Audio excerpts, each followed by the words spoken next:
Hey everybody, welcome to the T Logan. I know you're like, what is she up to today? Well, drum roll. Earlier, I was in the garden and I did a short on basil propagation. But right now, I'm going to show you how to preserve the basil that you have when you have a lot. And I'm going to show you how I propagate the cuttings so that I can make more for the spring coming. Okay? So let's get started. Alright, right here, as you can see, I have a whole lot of basil. And I'm doing this because last year's video, when we talked about the frost hit and how sick I was, I'm not going to do that again. So I have a whole lot of basil right here. Do you see this? A whole lot. And what I'm doing is I am going to show you how to propagate really quickly. So when you go to your garden, and I showed you earlier on how to pick it. You start from the node. Let me see if I got a long one in here.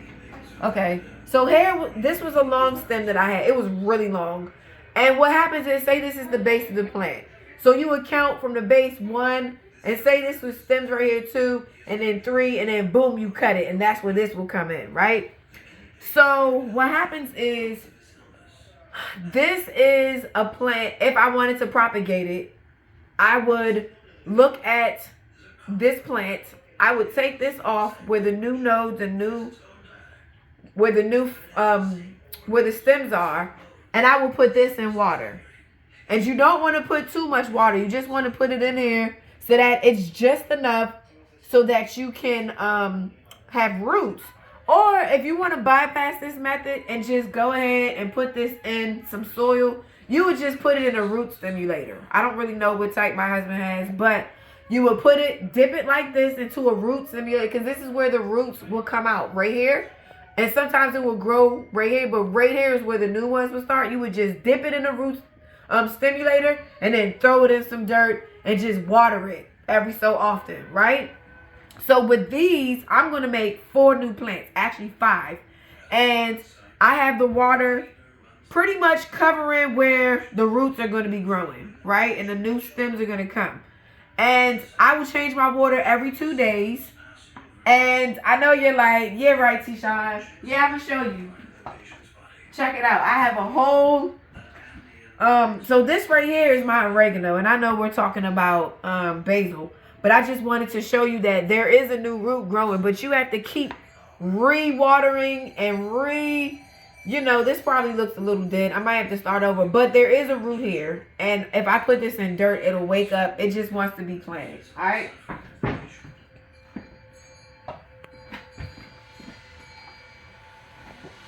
Same with the aloe. Check it out. I'm taking my aloe plant. You see this? And you just put enough. Oh, and I got another. I got some onion growing in here too. So I'm going to take this and wake it up. And then I'm going to go ahead and throw that inside of a pot. And we're going to grow onion from basically the roots. So the same with this. As soon as some more, roots come, boom.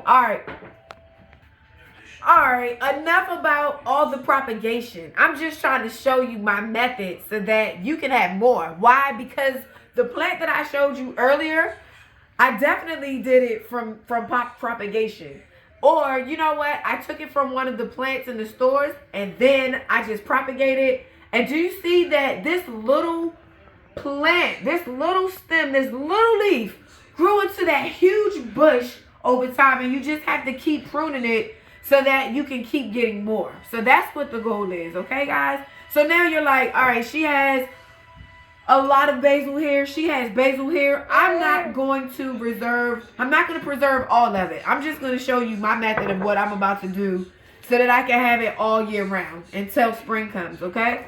So what you do is you wake up the leaves, and I'm not even going to sit up here and cut all of it. And most of you chefs know that what you're gonna do is you're just opening up the basil. Oh, smell that. It smells great. You're just opening it up, okay? Y'all real chefs out there, you be like, yeah, we're not doing that. I'm just showing you what I'm trying to do, because I want this basil to be very potent, okay? So I'm just I'm just waking it up. All right. And I'm not even going to go through all the hassle because I'm not going through the hassle because I'm about to blend it. And what I have here is my blender. Okay. So I have my blender. I have my basil that I love basil. Basil is one of my favorite herbs ever. I put basil pretty much in everything. Everything. I don't care what it is, I put it in there. And basil is a really good herb. If you have a headache, you will want to take some basil and make a basil tea, and your headache will pretty much dissipate, okay? Or disappear, for lack of better terms. And so basically, I'm not even going to take that much because I'm going to do this in batches, right? But what I'm going to do is I have an ice tray here, and I know you've seen this before. But I'm going to take my basil. I'm going to cover it. I have some grapeseed oil because grapeseed oil is a really nice oil. It's less carcinogenic. And it's an oil that's good for preservation. And so I do have olive oil. But I'm going to do grapeseed oil because I do grapeseed oil. I make my salad dressings and everything with grapeseed oil, okay? Because they say this is the best oil. And honestly, I mean, this is not that I'm getting paid for this by Trader Joe's, but they do have a really nice brand grapeseed oil.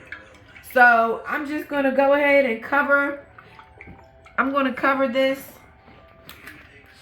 And let's see how we do. Let's see how we do. All right. Let me go ahead and blend it.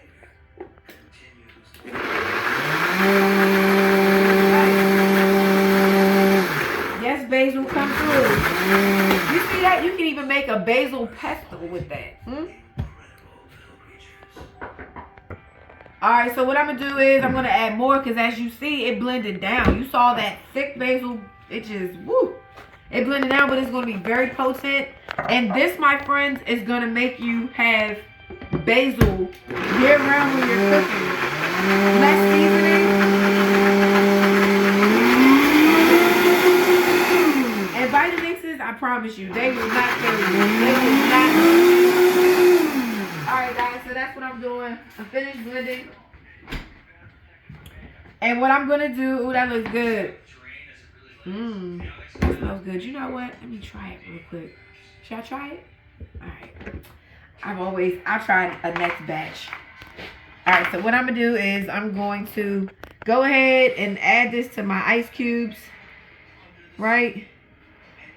I'm not even trying to do it nice and neat. I just want to see how much I can put in here so that I can, okay. So clearly that wasn't enough basil. And you saw I had like 4 cups right there. So now what I'm going to do is I'm going to, wow, that looks great. I'm just trying to get the little bit out that we have. So I'm going to probably do, so you see that? You see how, even though I had a lot of basil and it looked as though it was going to really cover my ice cube tray, it didn't.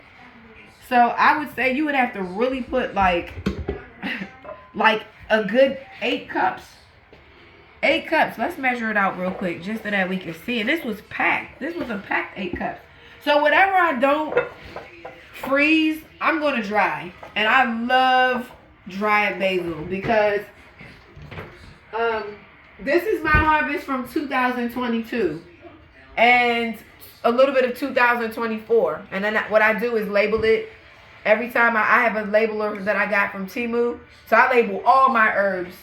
And so what I'm going to do is I'm going to put this in my dehydrator and then I'm just going to blend it up and then I'll have my nice, you know, basil. So I'm going to have, and I've also made a basil soap. It was really nice. It was different. It was nice. It was cut up and I just added it into my soap. Uh-oh. Woo, T-Shaw. And therefore, it was really nice. So I'm just doing enough to kind of cover it because your basil leaves are going to already be a little wet. All right, and then I'm going to blend it. Okay, I need to put a little bit more. A little bit more. Because you really want your basil to be able to blend up. And you don't want to add water to this. You just simply want to put this in your blender, put it in your tray, and I'm probably going to end up blending all of this, and then I'm just going to put it in a nice glass container, and then I'm going to pop it in my freezer for a few hours, and then it'll harden, and I'll probably just cut it and make it into cubes and just keep throwing it in the freezer so that I can preserve it. So when I cook your spaghetti, your pastas, your basil pesto, whatever it is, then you will always have it. And as you can see, it is not blending the way that I want to, because you have to add more oil. And this is 16 ounces. So I would say in the last one, I did put about 4 ounces to the basil, okay?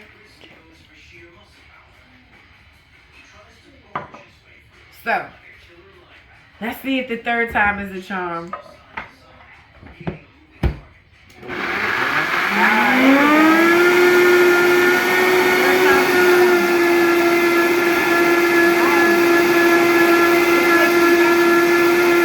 I feel like I have all of these extra wonderful electro something going through my brain. This is doing something to my dopamine to see this.